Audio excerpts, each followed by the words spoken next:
Hello and welcome to the Digital Workplace Strategy Summit. My name is Joe Custer. Today we're going to be talking about destigmatizing multi-factor authentication within your organization, aka how to secure your identities without pitchforks and torches. Now, starting off, we're going to be talking about the state of security, why you need something more than just passwords. We're going to be talking about how to factor user experience into your deployment.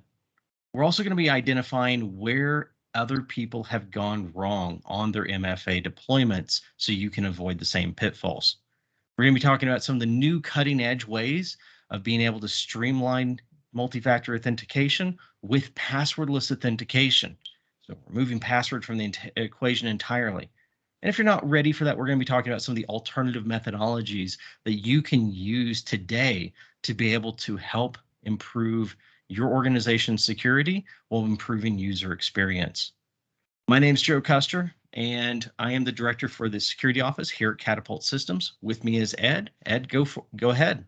Yeah, it's nice to meet you all. My name is Ed Higgins. Like Joe mentioned, I'm director in security and compliance within Catapult.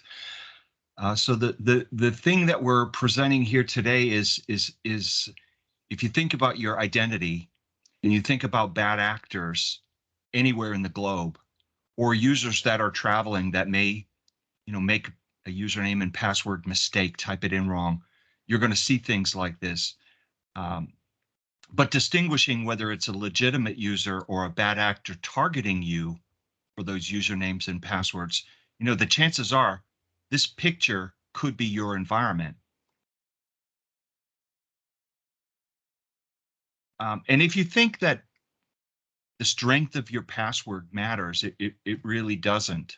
The sophistication of attacks has gotten increased so much, and the volume of different types of attacks, like credential stuffing, brute force attacks, password spray attacks, it comes back to the strength of the password doesn't really matter. Now, in a recent report from Microsoft called the Digital Defense Report, one of the key sightings in that large report was that one of the most important, but they highlighted the most important first step that anyone can take, any organization can take, is to implement a form of multi-factor authentication, or MFA, which puts up a barrier and it creates friction between a bad actor and that username and password. So that is what we're going to dig into. Now, just why is how effective can MFA be?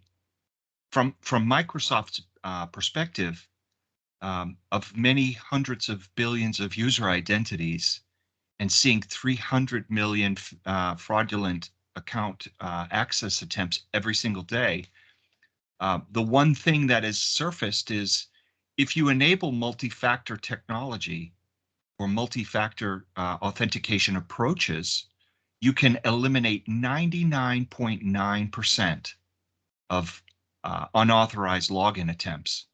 And that includes when a bad actor or a hacker has a copy of a username and a password. It's interesting. Now, Google says exactly the same thing. Different metrics, different approaches, but still it comes down to a stronger form of authentication than just a username and password. So when both Microsoft and Google are saying the same thing, it's probably a good time to start listening to some of their advice. Yet organizations are relatively slow to adopt MFA. If you think about this statistic, just 22% of all Azure Active Directory identities are utilizing a strong authentication, like in the form of MFA. The remainder just use username and password. So why haven't organizations fully enforced or embraced MFA? When you think about we all think about the user experience. We want to have a good user experience. We don't want them to come, as Joe mentioned, with the pitchforks and the torches So we're, enterprises, organizations are always thinking about user experience. They also think about there's a perceived complexity with these technologies. In many cases, sometimes in the executive team, the pushback comes from maybe I don't want to change the way I'm used to. It could be, that resistance to change could be among the user community too. And so there's opportunity there. And then in the case of administrative access, which is the privileged access, the powerful most admin level accounts in an environment, exempting those accounts from MFA, because they don't want to be kind of bound by the same enforcement that everyone else, is subjected to. So let's take a look at what MFA is. Let's kind of go back to the definition of that.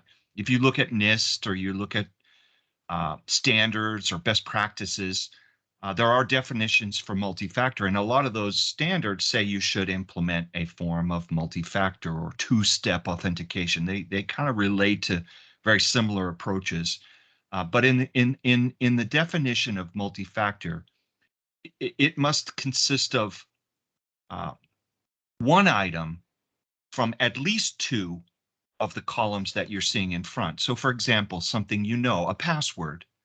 Something you are, a fingerprint. That's two forms of authentication. You can have three forms, but you want to pick one item from each of those columns, and that represents a multiple form of authentication. Something you are, something something something you are, and something you possess. All right. So why have organizations been so resistant across that? We've touched on some of those pieces. One of the other pieces to make sure that we understand is, a lot of organizations have tried multi-factor authentication. They've done a pilot. They pushed it out to IT or they pushed it out to executives, and they reeled it back in. Hey, this isn't ready for end users yet. The reason why I find anyway that they have struggled with adoption is because they did the single most high friction methodologies possible. I'm going to force the end user to drop everything they're doing and do this additional factor. And it's going to be on top of things like password already that already has a high level of friction. And universally, that matters because being able to reduce the friction in the end user experience is going to be directly related to how successful you are. Now, what do I mean by that? In this case, you can reduce friction by using different methods.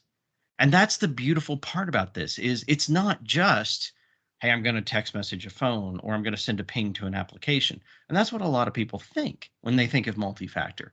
But there's an entire world of things that can be used as an additional factor.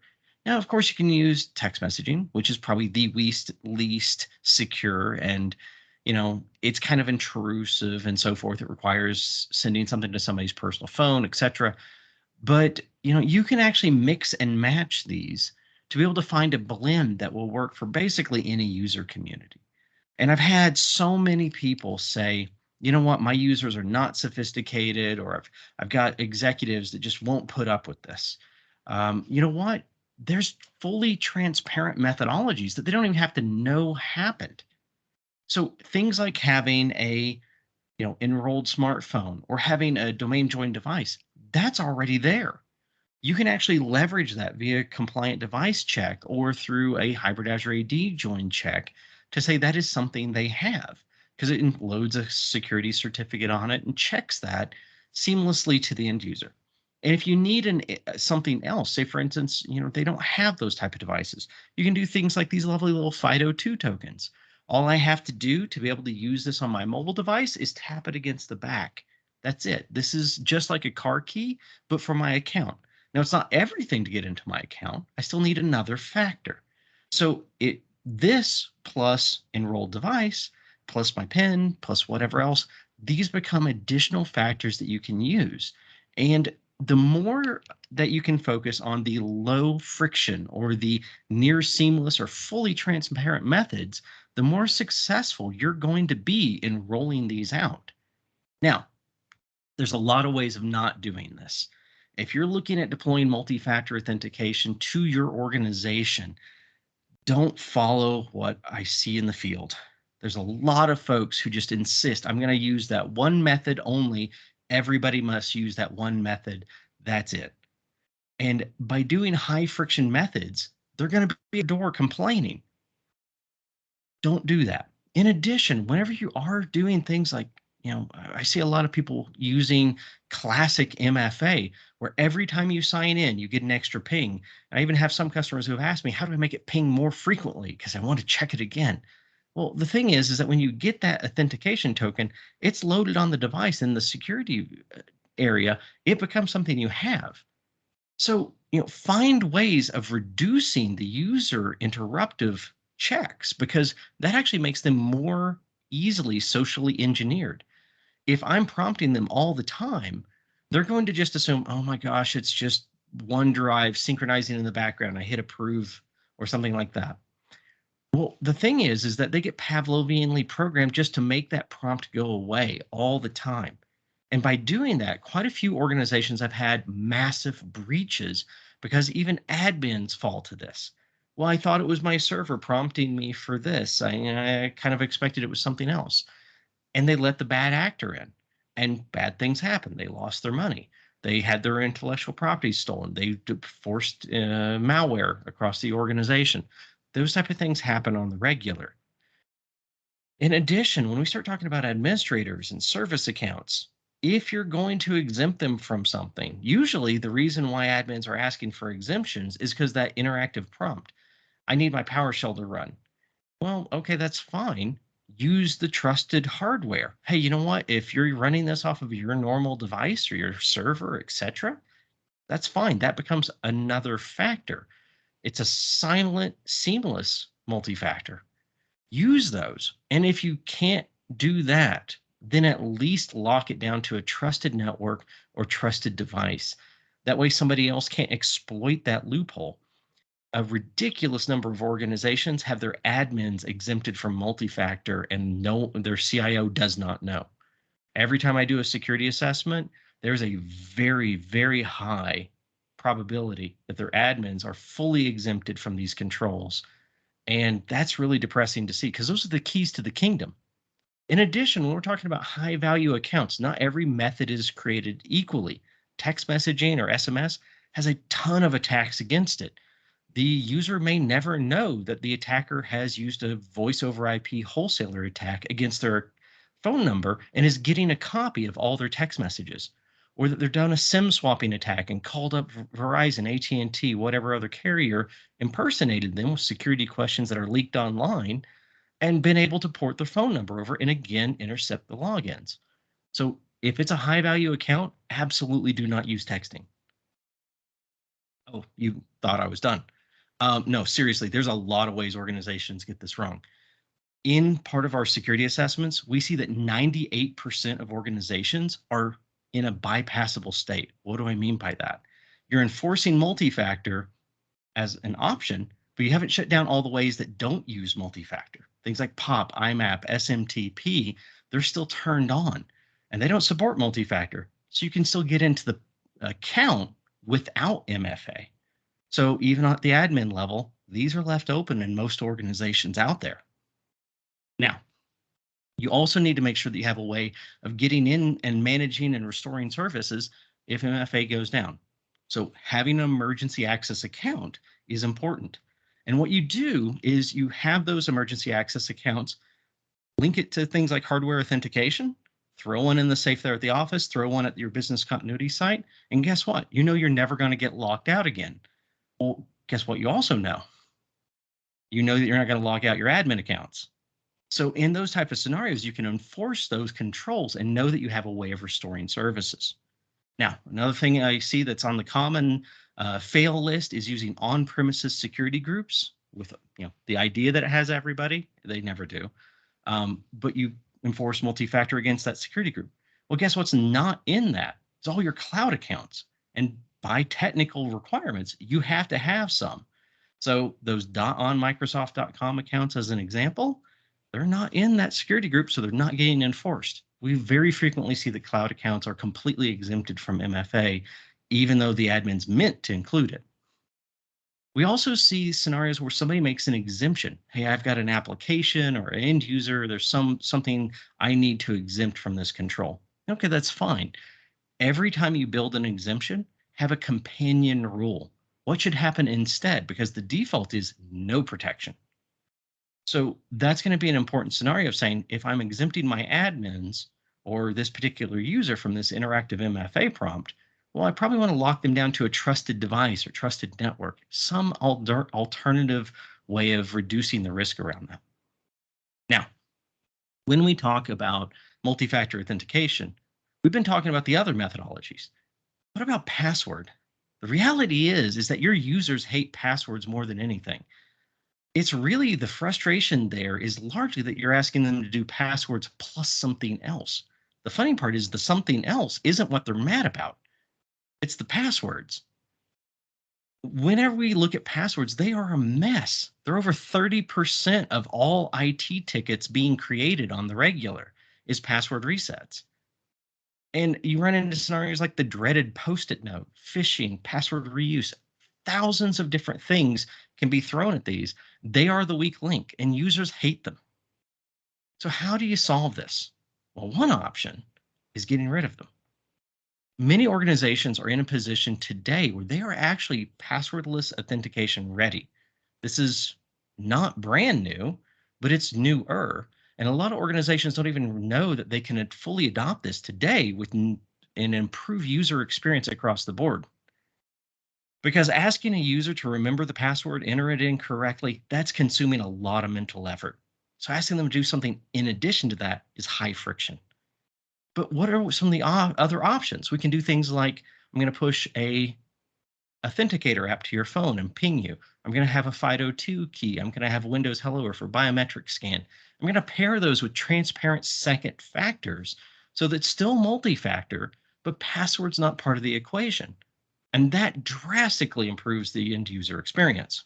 They probably won't thank you, but they won't set your office on fire. Now, what does that look like? Authenticator application, the Microsoft Authenticator app. I have a web browser that pops up. Instead of a password, it's going to show me a number. And it's going to require me to unlock my phone. I have to have a PIN or a password. So either something I know on that one, or maybe a fingerprint. So biometric, something I am. It's one or the other. So now I'm in my phone. Now it's checking, hey, I put in this number, but it's also checking, hey, this is an enrolled device. That's only going to work on a device that has been registered.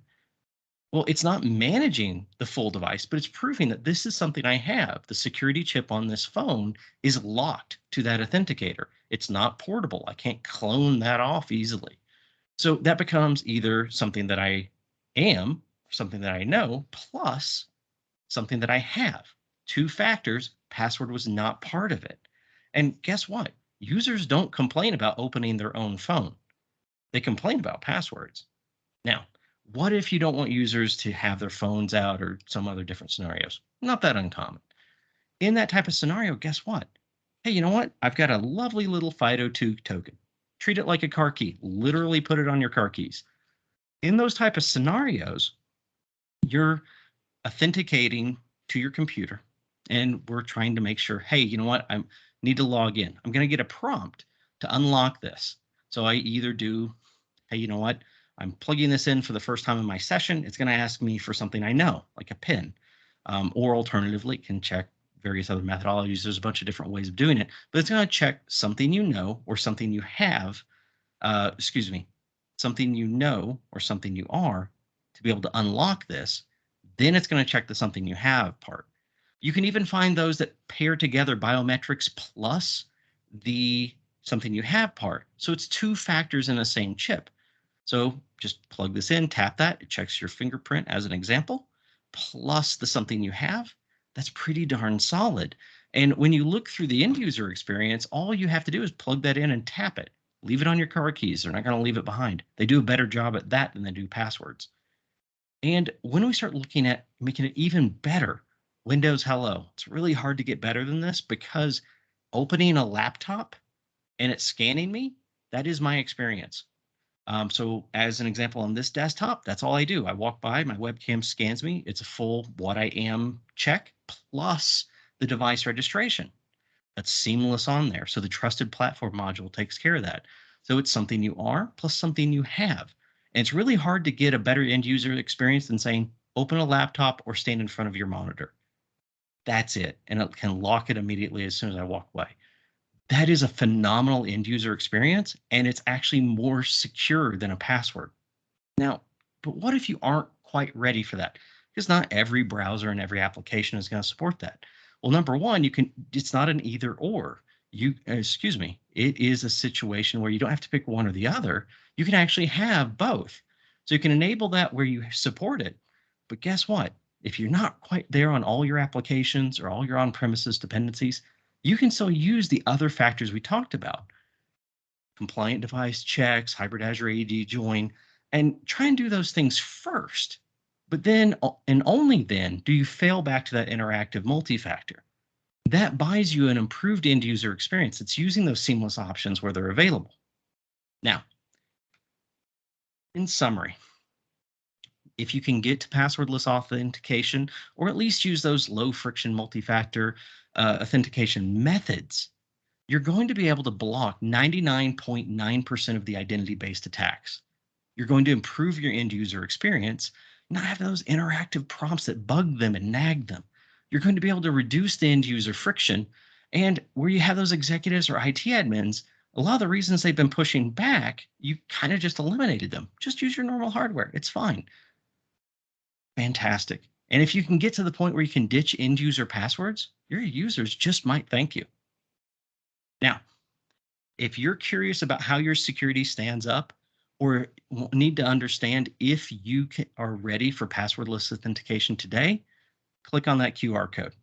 Be glad to help you out to be able to help you understand where you're at. In addition, all of these sessions, we need your support. So if you'd like to see more content from us, make sure and fill out that survey on the right.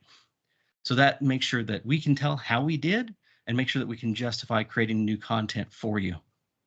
With that, thank you very much and enjoy the rest of the event.